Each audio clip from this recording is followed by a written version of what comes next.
பைசா கொடுத்திருக்காரு. அதே தில்லாலங்கடி வேலை செஞ்சிருக்காரு. வேலுமணி தான் தில்லாலங்கடி வேலை செய்யறாரு. இல்ல ஜமாத்துல நீங்க திமுக தான் வாக்களிக்க வேண்டும், சர்ச்சுக்குள்ள நீங்க திமுக தான் வாக்களிக்க, அது மாத்த சொல்லாமா சார்? அப்படி கிடையாது. குழந்தைகள் வந்து உங்களுக்கு ஒண்ணுமே தெரியாது, அவங்களே தூண்டி விடுறீங்க. அதுல வந்து அந்த குழந்தைகள் தானா பேசிட்டா இல்ல தாவேக்காரங்க வந்து ஷூட் எடுத்து போட்டாங்களான்னு தெரியல. இவ்வளவு இம்பாக்ட் பண்ணிருக்காரு. இல்ல அதான் இம்பாக்ட் பண்ணிருக்காரா தெரியல, வரும்போது தான் தெரியும். எம்ஜிஆர் விட இல்ல ரிசல்ட்ஸ் வரும்போது தான் தெரியும். நான் எம்ஜிஆர் விட எம்ஜிஆரோட ஒப்பிடல சார், ரிசல்ட்ஸ் வந்தா தான் பேச முடியும். திமுக ஆதரவாளர் சார் நீங்க சொல்றீங்க சார், அதெல்லாம் நம்ம கண்ணுக்கு முன்னாடி நடந்ததான் நம்ம பேச முடியும். நீங்க ஊகத்துல பேச முடியாது. ஸ்டாலினுக்கு ஸ்வீட் வீட்னது யாரு, பாராட்டு விழா நடத்தினது யாரு, அதுல ஆயிரக்கணக்கான கலந்துட்டவங்க யாரு சொல்லுங்க. அல்லாத ஒரு ஓட் பேங்க் இருக்குல்ல, அந்த ஓட் பேங்க் திமுக ஓட் பேங்க் அப்படியே தான் இருக்கு. அந்த ஓட் பேங்க்ல விஜய் ஒன்றும் பண்ண முடியல. வாக்கு சதவீதம் நயினார் நாகேந்திரன் தோக்கிறதுக்கு காரணமா இருக்க போது சசிகலாவோட கேண்டிடேட். அது ஒரு என்ஜிஓவா இருந்தது. அந்த சமயத்தில் என்ன இருந்தது, காங்கிரஸ் படு ஊழலா இருந்தது, எழுத்து பேசுறது சௌரியமா இருந்தது, அதை பாஜக கேஷ் பண்ணிட்டு போனாங்க.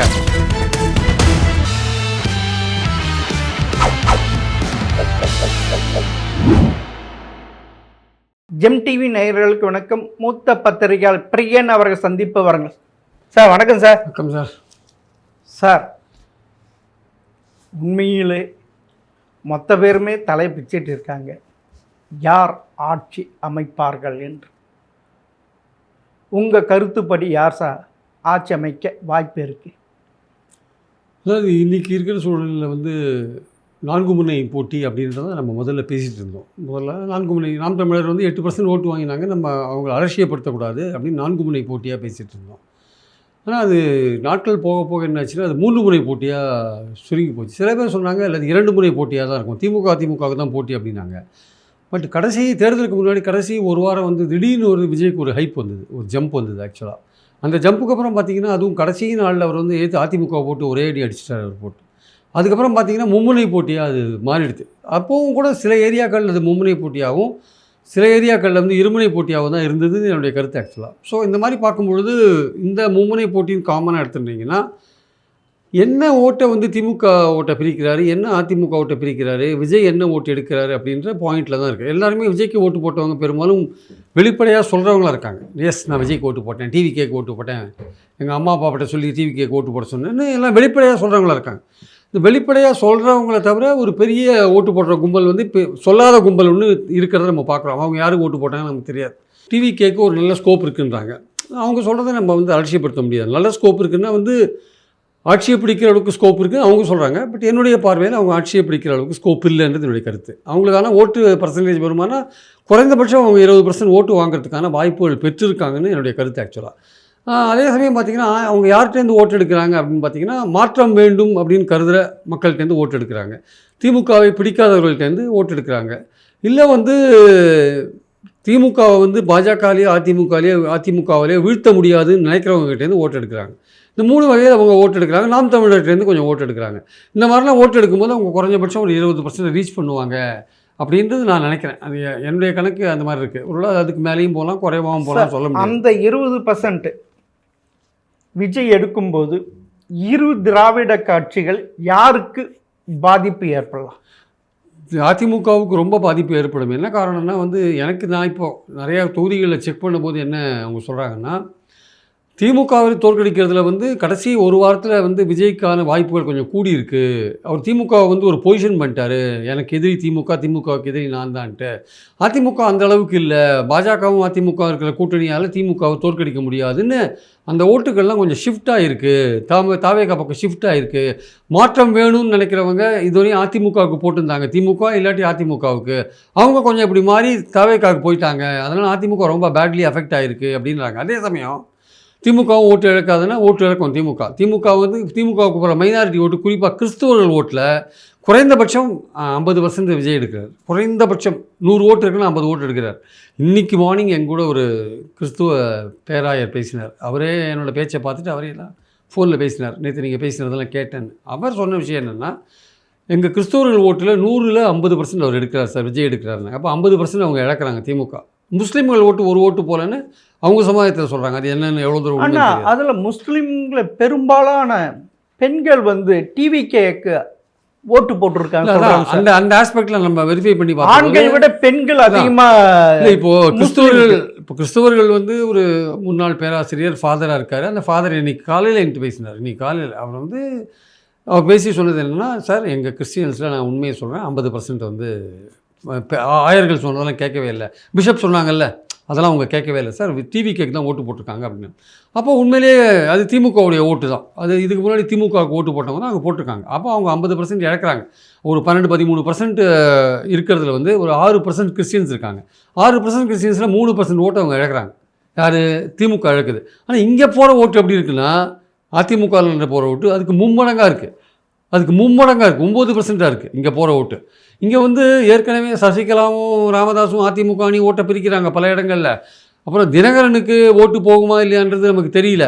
ரெண்டாவது வந்து பாமக வன்னியர்கள் ஓட்டை விஜய் கொஞ்சம் எடுக்கிறாருன்னு பல பேர் சொல்கிறாங்க. ஸோ அதிலலாம் எவ்வளோ தூரம் உண்மை இருக்குது. அதனால் அதிமுகவுக்கு 9%, திமுகவுக்கு குறைந்தபட்சம் 5% போகிறதுக்கான வாய்ப்புகள் இருக்குது. குறைந்தபட்சம் 5%.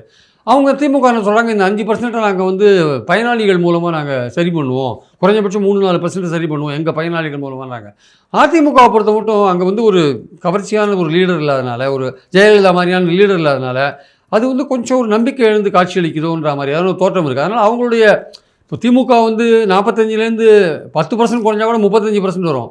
ஆனால் அதிமுக வந்து 33-34%லேருந்து அது 7-8% குறைஞ்சா அது 24க்கு வந்துடும். அது அங்கே தான் பிரச்சனை வருது ஆக்சுவலாக. ஆனால் நீங்கள் சொல்கிறீங்க இப்படி, ஆனால் காங்கிரஸ், தேமுதிக, விசிக இதனுடைய கோர் ஓட்டே ஃபுல்லாகவே ஏறக்குறைய 80% ஏற்கதுன்றாங்களா சார்? 2 பகுதியிலையும் இந்த டேமேஜ் இருக்குது சார். நீங்கள் சொல்கிறத மறுக்கல. நான் முதலே சொன்னேன்ல, விடுதலை சிறுத்தைகள் வன்னியர்கள் ஓட்டில் பிஎம்கே ஓட்டு. ஆனால் பிஎம்கே ஓட்டில் டேமேஜ் இருக்குது. அதிமுகவில் பிஎம்கே ஓட்டும் பாஜக ஓட்டும் ஆமும் ஓட்டும் நல்லாவே ஜெல்லாகி அங்கே போய் ஜெல்லே ஆகலை. அமமுக ஓட்டெல்லாம் ஜெல்லே ஆகலை. அமமுக ஓட்டு இன்ஃபேக்ட் சசிகலா வந்து ஏகப்பட்ட தூக்கின்னு போயிட்டாங்க. அந்த 10 தொகுதிகளில் நயினார் நாகேந்திரனே அவருக்கே பாவம் தோற்றுவாரான்ருக்கு அந்த நாளில் தான் போயிட்டுருக்கு. அப்படி பிரிஸ்டார் ஓட்டை சசிகலா ஆள் பிரிஸ்டார் சொல்கிறாங்க. அது ஒரு பக்கம் இருக்கட்டும். பாமக ஓட்டை வந்து இவர் விஜயம் பிரிக்கிறாரு, ராமதாஸும் பிரிக்கிறாரு. ஆனால் இந்த வாட்டி அன்புமணி நல்ல ஒரு இது பண்ணி இம்பேக்ட் பண்ணி அந்த பாமக ஓட்டு பெரிய லெவல் போகாமல் தடுத்து அதிமுக பக்கம் கொண்டு வந்திருக்காங்க. ட்ரை பண்ணார். ஸ்டைல் இஸ் பெஸ்ட்டு, நான் சந்தேகப்படல. ட்ரை பண்ணார் சார். பட் விஜயோடைய அந்த சுனாமி வந்து அதுக்கு மேலேயே போயிடுச்சு ஆக்சுவலாக. வன்னிய இளைஞர்கள், பட்டியல் இளைஞர்கள் இருக்காங்கல்ல, அவங்க 2 பேருமே வந்து கணிசமான அளவு அங்கே போயிட்டாங்க. ஆனால் அப்போனா நீங்கள் உங்களுக்கு தெரியும். ஏன்னா அதனால தான் சொல்கிறேன் போத் அதிமுக அண்ட் திமுக 2 பேர் மத்தியிலையும் ஒரு டேமேஜ் இருக்கிறதுனால திமுகவுக்கு யானைப்படுத்தா குதிரை மட்டும் இருக்குது. இது அதிமுக குதிரைப்படுத்தா தரையாக தொடுது அது ஆக்சுவலாக. அதனால் இந்த ரெடியூஸ் ஆகிற விஷயங்கள் 4 முனை போட்டியில் 35-36% வாங்கி திமுக மைனராக வின் பண்ணுறதுக்கான வாய்ப்புகள் இருக்குன்றது பொதுவான பேச்சாக. ஆனால் இது வரைக்கும் அதே மாதிரி வரலாறு இல்லையா சார்? தொடர்ந்து வெற்றி பெற்றதாக வரலாறு இல்லையா? கருணாநிதி அரசியலில் வந்து தலைமை ஏற்ற பிறகு விஜய் எடுத்த உடனே வெற்றி பெறுவார் என்ன வரலாறு இருக்குது? அவர் 0ல் ஆரம்பிக்கிறார். சிரஞ்சீவி எடுத்த உடனே வெற்றி பெற்றாரா? நடிகர்ல சிரஞ்சீவி வெற்றி பெற்றாரா? என்டிஆர் வெற்றி பெற்றார். எம்ஜிஆர் வெற்றி பெற்றார் சார். சரி சார். இல்ல அவர் கட்சியில இருந்து வந்து அப்படி வந்து வெற்றி பெற்றார். தொடர்ந்து என்டிஆர் சர்க்கம்ஸ்டான்சஸ் வேற. அவர் காங்கிரஸ் வந்து மக்கள் கடுமையான வெறுப்புல காங்கிரஸ் மேல இருந்தாங்க, ஓட்டு போட்டாங்க. ஆம் ஆத்மி கட்சி ஆரம்பிச்சு ஆம் ஆத்மி 2 வருஷம் அவங்க India against corruption IAC company நடத்தினாங்க. கட்சி அது ஒரு என்ஜிஓவா இருந்தது. அந்த சமயத்துல என்ன இருந்தது? காங்கிரஸ் படு ஊழலா இருந்தது, எழுத்து பேசுறது சௌரியமா இருந்தது. அதை பாஜக கேஷ் பண்ணிட்டு போனாங்க. ஆம் ஆத்மி எங்க? டெல்லி கவர்மெண்ட். டெல்லியில சொல்றேன். டெல்லியில அது இல்ல நான் என்ன சொல்றேன், அதனால டெல்லி அரசு நான் சொல்றேன் சர்க்கம்ஸ்டான்சஸ் வேற. இவர் 2 வருஷம் தான் ஆட்சி வந்து இவர் களத்தில் உழைச்சா மாதிரியும் தெரியல, ஓட்டு போய் கேட்டா மாதிரியும் தெரியல. ஆனால் பார்த்தீங்கன்னா ஒவ்வொரு வீட்லேயும் ரசிகர்கள் இருக்காங்க. குழந்தைங்க வந்து அம்மா அப்பா ஓட்டு போட சொல்லுவாங்கன்னு சமூக வலைதளத்தில் படங்கள்லாம் போடுறாங்க. அம்மா அழகா ஒரு குழந்தை, அம்மா விஜய் மாமாவுக்கு ஓட்டு போடுங்கம்மாண்ணா. அந்த குழந்தை தானாக அழுதா இல்லை சொல்லி வச்சு அழுதான்னு தெரியல நமக்கு. ஷூட்டிங்காக போட்டோ ஷாப்புக்காக அழுதா, இது தாவேக்காவே படம் எடுத்து போடுறானா, இது மாதிரிலாம் தெரியல. இது குழந்தைகள் கமிஷன் இருக்குல்ல, அவங்க என்கொயர் பண்ணணும் விஜயை. அவர் தூண்டி விட்டார். குழந்தைகளுக்கு அரசியலே தெரியாது. ஆனால் சார் நீங்கள் இப்படி சொல்கிறீங்க, குழந்தைகளுக்கு அரசியல் தெரியாது. ஆனால் இந்த பாதகியார்கள், உல்மாக்கள், நீங்கள் ஜமாத்தில் நீங்கள் திமுக தான் வாக்களிக்க வேண்டும், சர்ச்சுக்குள்ள நீங்கள் திமுக தான் வாக்களிக்க, அது மாத்த சொல்லாமா சார்? அப்படி கிடையாது. அது குழந்தைகள் அதுல அது ஃபண்டமெண்டல் ரைட். ஒரு தனி பிரஜை யாருக்கு வாக்களிக்க வேண்டும், யாரும் வற்புறுத்த கூடாது. சொல்றத ஒத்துக்கிறேன். மதத்தின் அடிப்படையில் கொள்கை ரீதியாக சில விஷயங்களை வந்து இந்த கட்சி வந்தால் நமக்கு நல்லது, இந்த கட்சி வந்தால் நமக்கு கெட்டதுன்னு ஏதோ டிசைட் பண்ணி சொல்கிறாங்க சார். என்னுடைய பாயிண்ட் என்னன்னா, குழந்தைகளை தூண்டி விடக்கூடாது. குழந்தைகள் வந்து அவங்களுக்கு ஒன்றுமே தெரியாது, அவங்களே தூண்டி விடுறீங்க. அதில் வந்து அந்த குழந்தைகள் தானாக பேசிட்டா இல்லை தாவேக்காக்காரங்க வந்து ஷூட் எடுத்து போட்டாங்களான்னு தெரியல. ஆனால் நீங்கள் இப்போ நம்ம 2000 இல்லை, ஆனால் அதனால பெரிய விளைவுகள்லாம் ஏற்படும் நினைக்கல சார். 40 வயசுக்கு மேற்பட்ட பெண்கள்லாம் ஒன்றும் விஜய் போட்டு போட்டுருப்பாங்களா தெரியல. ஏறக்குறைய ஒரு 10 மாவட்டத்துக்கு போயிருந்தாவே அதிகம். ஆமாம் போல. ஆனா அப்பயும் இவ்வளவு இம்பாக்ட் பண்ணிருக்காரு. இல்ல அதான் இம்பாக்ட் பண்ணிருக்காரா தெரியல, வரும்போது தான் தெரியும். எம்ஜிஆர் விட இல்ல ரிசல்ட்ஸ் வரும்போது தான் தெரியும். நான் எம்ஜிஆரோட ஒப்பிடல சார், ரிசல்ட்ஸ் வந்தா தான் பேச முடியும். நான் வந்து என்னென்ன வாய்ப்புகள் இருக்குன்னு சொன்னேன் அவருக்கு, ஆனா ரிசல்ட்ஸ் வரணும். ரிசல்ட்ஸ் வந்தால் தான் நான் அவரை பற்றி பேச முடியும் ஃபர்தரா. ஏன்னா இப்போ நீங்கள் எம்ஜிஆர் மாதிரிலாம் ஒப்பிட்டு பேச முடியாது. கரிஸ்மேட்டிக் லீடர், அது கரிஸ்மேட்டிக் லீடர் இல்லை, charismatic actor. Actor right sir. ஆமா, அது எம்ஜிஆர் விட அதிகம். எம்ஜிஆர் விடலாம் அதிகம்லாம் ஓட்டு வந்தாலும் தெரியும். நீங்க அது அந்த முடிவுக்கு இப்போ வர முடியாது. 4ஆம் தேதி நம்ம அதை பற்றி பேசலாம். இல்ல 4ஆம் தேதி ஏன்னா பெரிய லெவல் பிரச்சாரம். அவருக்கு என்ன வாய்ப்புகள் இருக்குன்னு நான் சொன்னேன் உங்ககிட்ட. திமுகலேருந்து ஒரு 5%, 3%, 4% எடுக்கிறாரு. அதிமுகலேருந்து 9% எடுக்கிறாரு. எல்லாம் கரெக்ட். நீங்க இப்படி சொல்றீங்க. 2021 இது பிரகாரம் பார்த்தா வட தமிழகம் திமுக கை கொடுத்தது. கேடிசின்னு சொல்கின்ற திருவள்ளுவர், காஞ்சிபுரம், செங்கல்பட்டு, சென்னை திமுக கை கொடுத்து, டெல்டா கை கொடுத்தது, தென் தமிழகம் கை கொடுத்து. ஆனால் இப்போ வட தமிழகத்தில் விசிகா படு பாதாளத்து போயிருக்கு. இங்கே எது சென்னை கோட்டை திமுகவுக்கு 2011 தான் ஜெயலலிதா ஒரு இது பண்ணாங்க, எம்ஜிஆர் கடுமல. ஆனால் இன்னைக்கு திமுக வெர்சஸ் டிவிகா என்ற நிலைமையில கொண்டு வந்து விட்டுருக்காரு. அப்படி இருக்க அதிமுக அந்த கோர் ஓட்டு வந்தாவே ஏறக்குறைய சென்னையில் இருக்க 16 தொகுதியில் திமுக 5 தொகுதி ஜெயிச்சாவே அதிகன்றாங்களா சார்? இன்னைக்கு எழுதி வச்சுக்கோங்க, தேர்தலுக்கு அப்புறம் கேளுங்க. சென்னையில் அதிமுக ஒரு தொகுதி கூட ஜெயிக்காது. அப்போ கேளுங்க, என்ன நான் என்னோட கருத்து, நீங்கள் உங்கள் கருத்து சொல்லுங்க. இல்லை சொல்கிறாங்க, இல்லை உங்கள் கருத்து சொல்லுங்க, என் கருத்தை சொல்கிறேன், உறுதியாக சொல்கிறேன். சென்னையில் அதிமுக ஒரு தொகுதி கூட வராது, ஒரு தொகுதி கூட வராது. தாவேகா 2 தொகுதிகளில் வரும். இதை எழுதி வச்சுக்கோங்க சார். தாவேகா எடுத்து என்னுடைய கருத்தை வச்சுக்கோங்க. திமுகவுக்கும் தாவேகாவுக்குமான போட்டி தான் நடந்துட்டு இருக்கீங்க சென்னையில். தாவேகா 2 தொகுதிகளில் வரதுக்கான வாய்ப்புகள் இருக்கு. மீதி 14 தொகுதிகளில் வந்து 4 தொகுதிகள் டஃப்பாக இருக்கு. என்ன முடிவாங்கன்னு சொல்ல முடியாது. திமுக குறைந்தபட்சம் 9-10 தொகுதிகள் வரும், எழுதி வச்சுக்கோங்க. அதிமுக ஒரு தொகுதியில் கூட இந்த கேடிசியிலேயே வராது. கேடிசி நீங்கள் சொல்கிற காஞ்சிபுரம், திருவள்ளூர், செங்கல்பட்டில் வராது சார். 38 தொகுதியில் போன வாட்டி 2020 ஒரு தொகுதி தான் டிஎம்கே ஜெயிச்சது. சாரி அதிமுக ஜெயிச்சது. அதான் மதுராந்தகம், மதுராந்த ஒன்றி தான். மீதி எல்லாம் அதேதான், அதேதான்.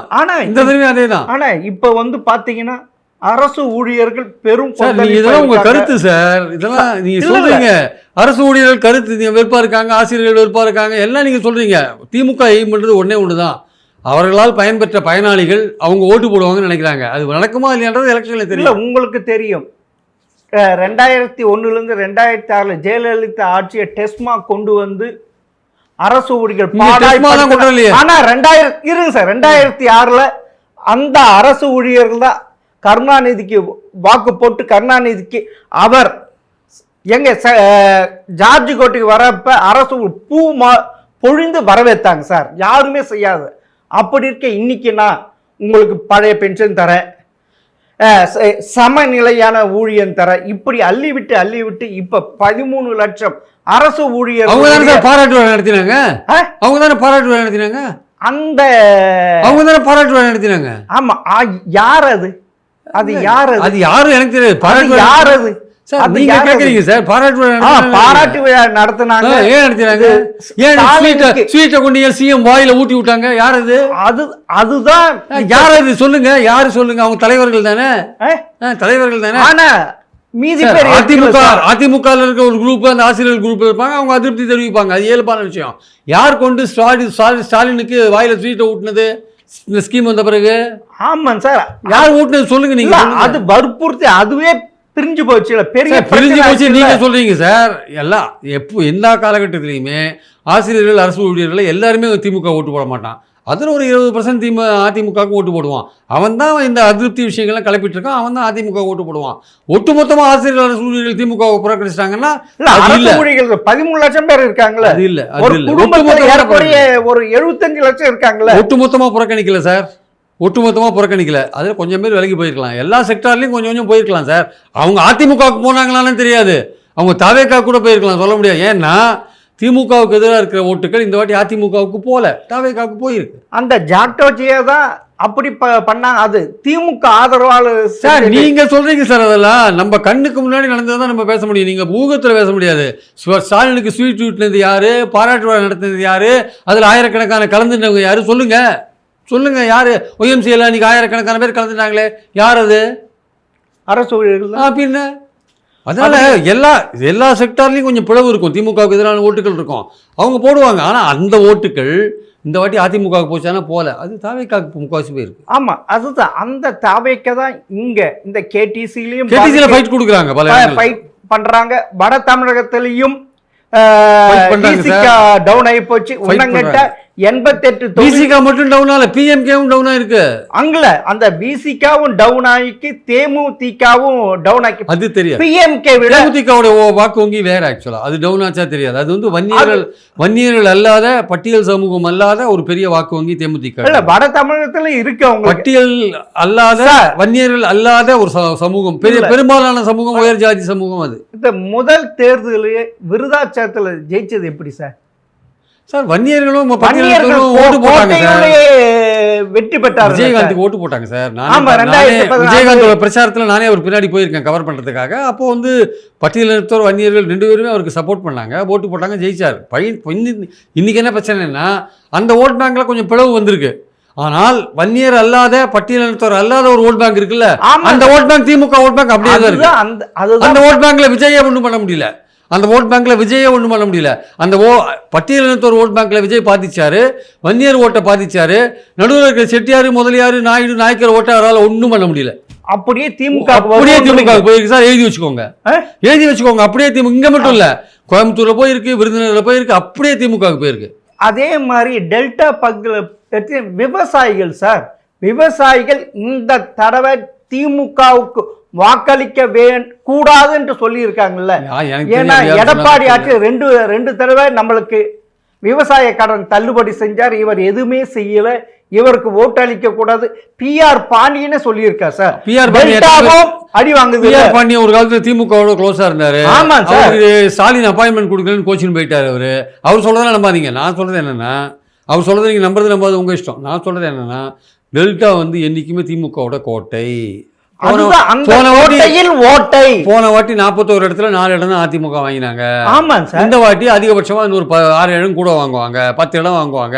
அங்கேயும் டெல்டாலையும் திமுக 30 இடங்கள் குறைஞ்சபட்சம் வாங்கறதுக்கான வாய்ப்புகள் இருக்கு. தேர்தலுக்கு அப்புறம் நீங்க பாருங்க. ஆனா தென் தமிழகத்தில் பார்த்தீங்கன்னா கன்னியாகுமரி, தூத்துக்குடி, திருநெல்வேலி, நீங்களே சொல்லுகிற ஏறக்குறைய 50% கிறிஸ்துவர்கள் டிவிக்கு போட்டிருக்காங்க.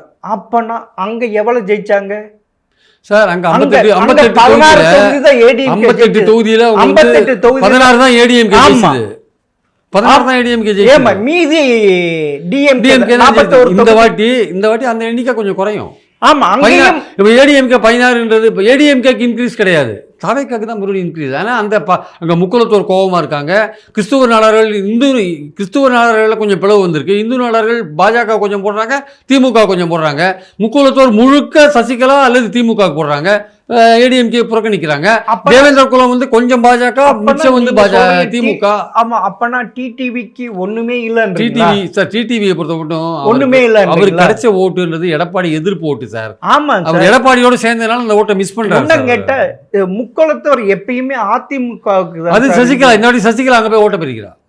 சசிகலா ஓட்ட பிரிக்கிறாங்க. ஆனா பெரிய லெவல்ல எதிர்பார்த்த வாக்கு சதவீதம் நயினார் நாகேந்திரன் தோக்கிறதுக்கு காரணமா இருக்க போது சசிகலாவோட கேண்டிடேட்.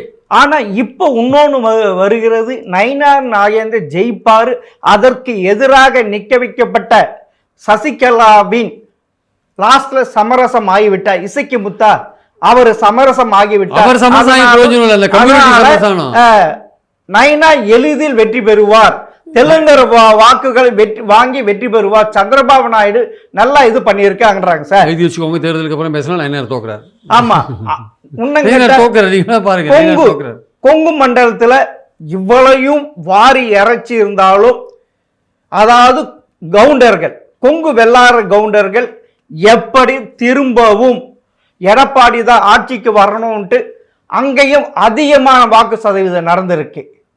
அதையும் இருக்காது. அது காரணம் 2 பேரும் பைசா கொடுத்துருக்காங்க. ஆமா, அதுலயும் அங்கேயும் தில்லாலங்கடி வேலை செஞ்சிருக்காரு செந்தில் பாலாஜி. சார் எல்லாரும் கொடுத்தாரோ, வேலுமணியும் பைசா கொடுத்திருக்காரு. தில்லாலங்கடி, அதே தில்லாலங்கடி வேலை செஞ்சிருக்காரு. வேலுமணி தான் தில்லாலங்கடி வேலை செய்யற இல்ல. உங்களுக்கு காயின் எது தங்க இது கடைசியில பார்த்தா அதுல 9 கேரட் தங்க தான் இருக்கு. 2000 ரூபாய் கூட போலன்ட்டு இப்ப வந்துருக்கு சார். சார் ஆமா சார், ஏன் வாங்குறீங்க? நீங்க ஏன் வாங்குறீங்க? கொடுத்தா ஏன் வாங்குறீங்க? கொடுத்தா ஏன் வாங்குறீங்க? நியாயமா வாங்க கூடாது, ஏன் வாங்குறீங்க? மக்கள் தானே குற்றவாளிகள், ஏன் வாங்குறாங்க? அது திமுக கொடுத்தாலும் சரி, அதிமுக கொடுத்தாலும் சரி, ஏன் வாங்குறாங்க? என்னுடைய பாயிண்ட் என்னன்னா அது இல்ல. கொங்கு மண்டலத்தில் இந்த வாட்டி செந்தில் பாலாஜி ஓரளவுக்கு கட்சியை கட்டுப்பாடாக கொண்டாந்துருக்காரு. இன்னும் எழுதி வச்சுக்கோங்க, கொங்கு மண்டலத்தில் உள்ள 10 தொகுதிகளில், கோயம்புத்தூரில் உள்ள 10 தொகுதிகளில் 4 தொகுதிகளில் திமுக ஜெயிக்கும். இன்னைக்கு எழுதி வச்சுக்கோங்க, 4 தொகுதிகளில் திமுக ஜெயிக்கும், 6 தொகுதிகளில் அதிமுக ஜெயிக்கும். ஆனா உண்மையிலே சொல்றாங்க, இந்த வாட்டி கொங்கு மண்டலத்தில் இவ்வளவும் இறைச்சி இருந்தாலும், எது பண்ணியிருந்தாலும் அந்த ஓட்டு எடப்பாடிக்கு அப்படியே வருது. எடப்பாடியே வரல, சீன்ல இல்ல, அவர் 3வது இடத்துல இருக்காரு. தாவேக்கா சொல்லுங்க, சீன்ல எடப்பாடி 3வது இடத்துல இருக்காரு. அவர் அர்பன் ஏரியால தான் இருக்காரு. இல்ல அர்பன் ஏரியால, மாநகராட்சியில இருக்காரு, நகராட்சியில இருக்காரு, பேரூராட்சியில இருக்காரு. ரூரல்ல மட்டும் தான், ரூரல் ஏரியா, பஞ்சாயத்து ஏரியால தான் இல்லாத இருக்காரு. இன்னும் அதிமுக தான் எட்ஜி இருக்கு. ஆனா 3வது இடத்துல இருக்கு. பாவம், என்ன செய்யுது? ஏன்னா ஒரு தொகுதியில பேரூராட்சி, நகராட்சி, மாநகராட்சி எல்லாமே இருக்கும். அதனால எடப்பாடி ரொம்ப மோசமாக இந்த வாட்டி தோப்பார். அவர் மட்டும் ஒரு ஒரு சசிகலா, ஓபிஎஸ்லாம் விடாத, தேமுதிகலாம் சேர்த்துட்டு ஒரு கூட்டணி அமைச்சிருந்தாருன்னா வின் பண்ணியிருப்பார். அவருக்கு பாஜக கூட்டணி அவருக்கு ஹெல்ப்ஃபுல்லாக இருந்ததா இல்லை பின்னடைவாக இருந்தான்னு பொறுத்து தான் பார்க்கணும். அப்போனா நீங்கள் சொல்கிறத பார்த்தா 2021 ஏறக்குறைய 66 தொகுதிகள் வாங்க, அதை விட கம்மியாக தான் வாங்குவான்றீங்க. 50லேருந்து 55க்குள்ள வாங்குவார், அவ்வளோதான். நீங்கள் சொல்கிறது பிரகாரம் பார்த்தா திமுக தான் திரும்பவும் ஆட்சிக்கு வருவோன்றீங்க. மினிமம் 130 தொகுதிகள் திமுக வாங்குறதுக்கான நான் இவ்வளவு சொல்லியிருக்கேன். நான் இவ்வளவு சொல்லியிருக்கேன். உங்களுக்கு அகைன்ஸ்டா என்னென்ன இருக்கு? அதிமுக கூட்டணிக்கு அகைன்ஸ்டா எப்படி இருக்கு, அதிமுக எப்படி தாவாய்க்காக்கு போச்சு, எல்லாம் நான் சொல்றேன். ஆனா பெரும்பாலான திரும்பவும் அதிமுக தான் ஆட்சிக்கு வரும், கொலேஷன் கவர்மெண்ட் வரும்னு சொல்றாங்க. எந்த கொலேஷன்? கூட்டணி ஆட்சி. இந்த வாட்டி எந்த கூட்டணி? இது அதிமுக, பாஜக, பிஎம்கே, அமமுக இதெல்லாம் சேர்ந்து அவங்களுக்கு ஆட்சியில் அமைக்கக்கூடிய வலுவான இது கொடுத்து இருக்குன்றாங்க சார். நிச்சயமா இல்லை, கண்டிப்பாக நடக்காது, கவலைப்படாதீங்க. அதுக்கான சான்ஸே இல்லை. தாவேக்கா கடுமையாக ஓட்டை பிரித்து ஒரு 20% போயிடுவான். அதிமுக ஒரு 21-20% அவங்களும் அவ்வளோதான் எடுப்பாங்க, அதுக்கு மேலே எடுக்கிறதுக்கு. ஆனால் நீங்கள் சொல்கிறீங்க, ஆனால் பெரும்பாலானவர்கள் என்ன தெரியுமா சொல்கிறாங்க, திமுகவிலிருந்து 60% டிவிகே எடுக்குது, அதிமுகலேருந்து 40% தான் எடுக்கிறாங்க.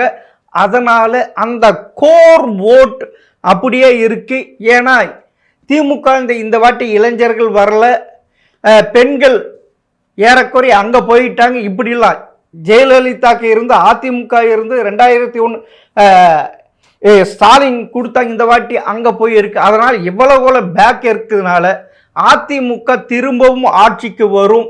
ஆனால் திரும்பவும் ஸ்டாலின் வரலாற்றை முறியடிக்க முடியாதுன்றாங்களா சார்? அது ஒருத்தருடைய கருத்து. அது நம்ம அதுக்கு இல்ல பொதுவாக பேசுற கருத்து. நம்ம அந்த ஒவ்வொருத்தருக்கும் ஒரு கருத்து இருக்கு சார். இப்போ என்ன கேட்டிங்கன்னா, நான் அதிமுக எப்படி ஓட்டு இழக்கும்னு நான் சொல்கிறேன், திமுக எப்படி ஓட்டு இழக்கும்னு சொல்கிறேன், திமுகவுக்கு ஏன் 4 கார்னர் 3 கார்னர் ஃபைட்டில் எட்ஜ் இருக்குன்னு சொல்கிறேன், அதிமுக ஏன் தோக்கிறதுக்கான காரணம் இருக்குன்னு சொல்கிறேன், அதிமுக பாஜக ஓட்டு ஏன் பிரிஞ்சு போகுது, தாவேக்காவுக்கு ஏன் போட்டாங்க, கடைசி நிமிஷத்தில் ஏன் போட்டாங்க, சில கம்யூனிட்டிகள் ஏன் போட்டாங்க தாவேக்காவுக்கு, மயிலாப்பூரில் வெங்கட்ராமனுக்கு ஏன் போட்டாங்க, இப்படிதான் சொல்லிட்டு இருந்தாங்க. 2011 வாக்கு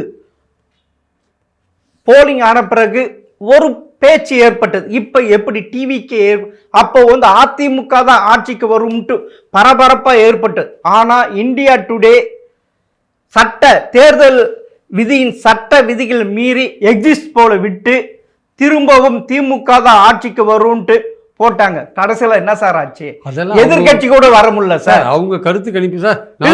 இல்ல சொல்றேன், மோடி 400 சீட் வருவான்னு சி ஓட்டர் சொன்னா அது இல்ல, அப்படி இல்ல. நான் அன்னைக்கு சொல்றேன், அன்னைக்கு நடந்ததுதான். இன்னைக்கு நீங்க எல்லா கருத்து கணிப்பும் பொய்யா இருக்க உண்மையா இருக்க வாய்ப்பு இல்லை சார். கருத்து கணிப்புகள் எக்ஸிட் போல் உட்பட சொல்றேன் நான். எல்லாமே உண்மையா இருக்கணும்னு அவசியம் கிடையாது. அது அவங்க எஸ்டிமேட்டை போடுறாங்க. சில போது கரெக்டாக போகும், சில போது கரெக்டாக போகாது. நான் என்ன சொல்கிறேன், இந்த வாட்டி வந்திருக்கிற பெரும்பாலான கருத்து கணிப்புகள் ஸ்டாலின் தான் முதல்வர் வந்திருக்கு. 2-3 கருத்து கணிப்புகள் எடப்பாடி வந்திருக்கு. 1-2 கருத்து கணிப்புகள் இவர் விஜய்க்கு வந்திருக்கு. ஒரு 10 கருத்து கணிப்புகள் இருந்தால் 6 கருத்து கணிப்பு ஸ்டாலின் தான் முதல்வர் வந்திருக்கு. உண்மையிலே தமிழக மீடியா ஃபுல்லாவே ஆளுகின்ற திமுகவுக்கு அடிமை ஆகி போச்சு சார். எதுக்காக தோக்கிற கட்சிக்கு அடிமையா இருக்கணும்? இப்ப கோதி தமிழ்நாடு ஆகி போச்சு சார். தோக்கிற கட்சிக்கு ஏன் அடிமையா இருக்கணும்? திமுக தோக்குது 5 வருஷமா அப்பயே ப்ரொடக்ஷன் பண்ணிட்டாங்களா? அதிமுக பண்றாங்க சார். இப்பவே ஒரு மாசத்துக்குள்ள 1.5 மாசத்துக்குள்ள யார் முதல்வர்னு கேட்டா ஸ்டாலின் தான். 6 பேர் 10ல் 6 பேர் ஸ்டாலின் சொல்றான், 2 பேர் எடப்பாடி, 2 பேர் விஜய் சொல்றான் சார். இதுவே சில பிரபல வார எழுதும் பிரபல யூடியூபும் நடத்த கருத்து கணிப்புல எடப்பாடி முன்னல் நிற்கார சார். நடுநிலையான கருத்து கணிப்பாளர்கள் எனக்கு தெரியும் சார். எந்த கட்சியும் சாராவாங்க. அவங்களாம் இன்றைக்கும் என்ன சொல்கிறாங்கன்னா, திமுக 160லேருந்து 150 இடங்கள் தாராளமாக வரும் சார். இந்த ஓட்டு பிரியறது வந்து ஏடிஎம்கேக்கு தான் பெரிய லாஸ் ஆகுதுன்னு அவங்க சொல்கிறாங்க. நான் வந்து அவங்க சொல்கிறத நான் அப்படியே ஏற்றுக்கல. ஆனால் நான் ஒவ்வொரு கான்ஸ்டியூன்சியாக நான் வந்து ஸ்டடி பண்ணி பார்த்தபோது எனக்கு தெரிஞ்சு என்னுடைய அறிவு கட்டியபடி 130 தொகுதிகளில் திமுக வெற்றி பெறத்துக்கான ஒரு வாய்ப்பு இருக்குன்னு நான் கருதுறேன். அது தப்பாக கூட போகலாம். 2006 96 விஜயகாந்த் வந்து 96 தான் சார் வாங்க முடிஞ்சது. அதை விட இவரை எங்கேயோ இருக்கிறார் சார். இல்ல அதான் வந்து அந்த பாயிண்ட் வரீங்களா? அது விஜய் வந்ததுனால ஆமா, அவரை விட அப்படி இருக்க எப்படி சார்? அப்ப இருந்த சோசியல் மீடியாவோட பெனிட்ரேஷன் வேற, இப்ப இருக்கிறது வேற சார். விஜயகாந்த் இருந்தபோது சோசியல் மீடியாலாம் இவ்வளவு பவர்ஃபுல்லா இல்ல. இப்ப வந்து பவர்ஃபுல்லா இருக்கு. விஜய்க்கு வந்து ஏதோ பெரிய ஒரு ஆதரவு இருக்கிற மாதிரி தோற்றம் வருது. ஆனா அது உண்மை இல்லை. அது வந்து பலூன் மாதிரி ஓசியால குத்தினா உடஞ்சு போயிடாது.